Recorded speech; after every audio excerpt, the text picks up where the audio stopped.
നമ്മൾ സിനിമകളും സീരീസുകളും കാണാൻ വേണ്ടി ഒരുപാട് ആപ്പുകൾ യൂസ് ചെയ്യാറുണ്ട്. നെറ്റ്ഫ്ലിക്സ്, ആമസോൺ, ഹോട്ട്സ്റ്റാർ അതുപോലെയുള്ള ആപ്പുകൾ. എന്നാൽ ഈ ആപ്പുകളൊക്കെ നിങ്ങൾക്ക് സബ്സ്ക്രൈബ് ചെയ്തതിന് ശേഷം മാത്രമേ യൂസ് ചെയ്യാൻ പറ്റുള്ളൂ. എന്നാൽ നമ്മുടെ ഈ ലോകത്ത് ഒരുപാട് പബ്ലിക് ഡൊമൈൻ കണ്ടൻറ്റുകളുണ്ട്. ഇതിലൊരുപാട് ക്ലാസിക്കായ പല വർക്കുകൾ, പല നോവലുകൾ, അതുപോലെ തന്നെ പാട്ടുകൾ, പല ഗെയിമുകൾ ഒക്കെ ഉൾപ്പെടും. പല കാരണങ്ങൾ കൊണ്ട് കോപ്പിറൈറ്റ് നഷ്ടപ്പെട്ടു പോയ പല കണ്ടൻറ്റുകളാണ് ഈ ഒരു കാറ്റഗറിയിൽ ഉൾപ്പെടാറ്. അതുപോലെ തന്നെ പല ക്ലാസിക്കായ സിനിമകളും ഇതിൽ ഉൾപ്പെടും. ഈ സിനിമകളുടെ ഒക്കെ പ്രത്യേകത എന്ന് പറഞ്ഞു കഴിഞ്ഞാൽ നിങ്ങൾക്ക് എങ്ങനെ വേണമെങ്കിലും ആ സിനിമയുടെ കണ്ടൻറ്റ് റീയൂസ് ചെയ്യാവുന്നതാണ്. ഉദാഹരണത്തിന് നിങ്ങൾ തിരക്കഥയോ അല്ലെങ്കിൽ വല്ല കഥയോ ഒക്കെ എഴുതാൻ പോവുകയാണെങ്കിൽ നിങ്ങൾക്ക് ഈ കാറ്റഗറിയിൽ വരുന്ന സിനിമകൾ വീണ്ടും നിങ്ങളുടെ ആവശ്യത്തിന് വേണ്ടി രണ്ടാമതും ഉപയോഗിക്കുകയോ അല്ലെങ്കിൽ അതിൽ നിന്ന് പല കണ്ടൻറ്റുകളാക്കി എടുക്കുകയോ ഒക്കെ ചെയ്യാം. നിങ്ങൾ ആരോടും പെർമിഷനോ ഒന്നും ചോദിക്കേണ്ട ആവശ്യം വരുന്നില്ല.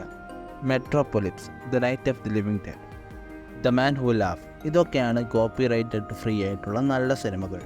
നിങ്ങൾക്ക് ഈ സിനിമകളൊക്കെ കാണണമെങ്കിൽ ജസ്റ്റ് ഒന്ന് ഗൂഗിളിൽ പോയിട്ട് പബ്ലിക് ഡൊമൈൻ മൂവീസ് സെർച്ച് ചെയ്താൽ നിങ്ങൾക്ക് ഈ സിനിമകളൊക്കെ ഫ്രീ ആയി തന്നെ കാണാവുന്നതാണ്. എല്ലാ രാജ്യത്തും കോപ്പിറൈറ്റഡ് ഫ്രീ ആയിട്ടുള്ള സിനിമകൾ ഉണ്ടാകും.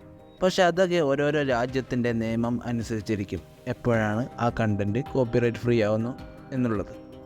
നിങ്ങൾ ആദ്യമായിട്ടാണ് എൻ്റെ ഈ ചാനൽ കാണുന്നതെങ്കിൽ ചാനൽ സബ്സ്ക്രൈബ് ചെയ്യുക, അതുപോലെ തന്നെ വീഡിയോ ലൈക്ക് ചെയ്യുക. ഈ വീഡിയോയെക്കുറിച്ചുള്ള അഭിപ്രായം താഴെ കമൻറ്റ് ചെയ്യുക.